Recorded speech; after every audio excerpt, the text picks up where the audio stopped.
mga kabayan! Welcome po ulit sa vlog ko.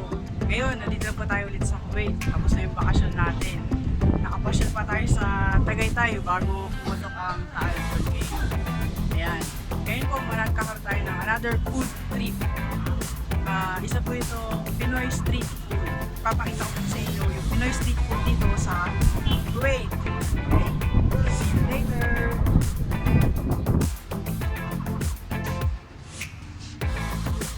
Order na po tayo.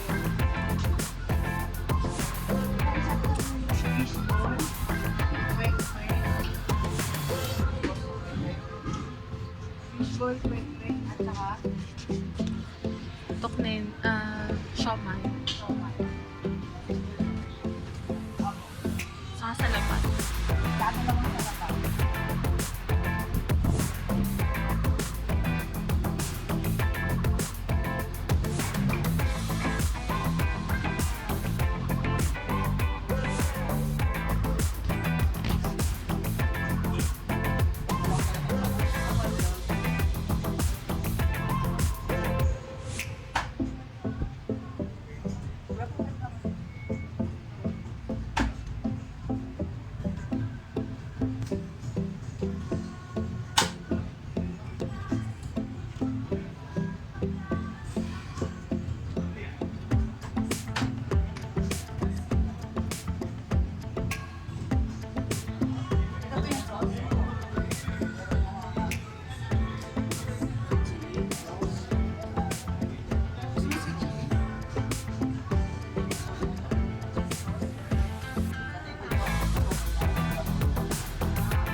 Ayan, na-order na po tayo mga kabayan. Order po kami ng salabat with honey.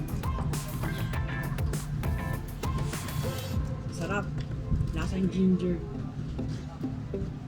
Malamig po kasi ngayon dito sa Kuwait. Kaya, ang jacket. Mainit na inumin. Order din po kami ng siomai. At saka kwek-kwek at saka fishball. Ano po yung fishball?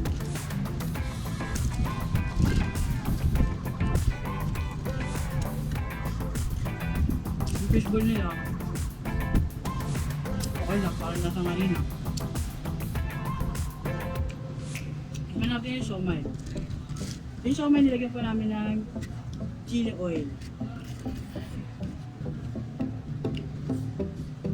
Tignan natin kung masarap. Ano to eh? Chicken. Chicken to? Basta siomai lang. Chicken ito.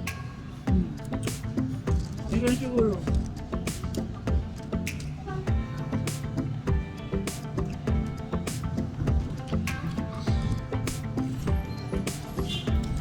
Masarap po yung siomai nila. Masarap din yung sauce nila. Parang yun sa Pilipinas na.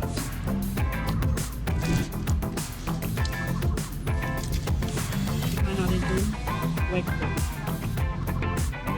Tsaka kung sawasawan. Suka, sibuyas, tsaka sili.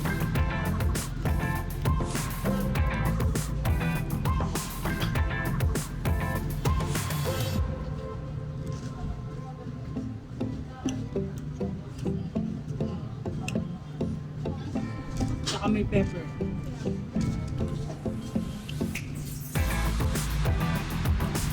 Masarap din po itong kwek-kwek nila. Kain na po kami.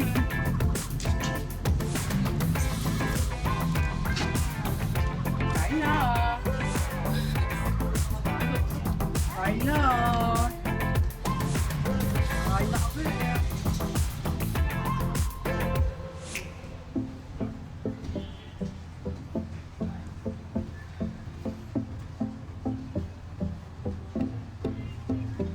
Ayan, ito po yung menu nila dito.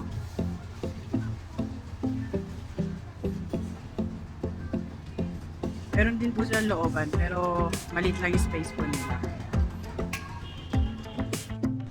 Yan, kamusta po kami kumain? Kamusta ang experience nyo?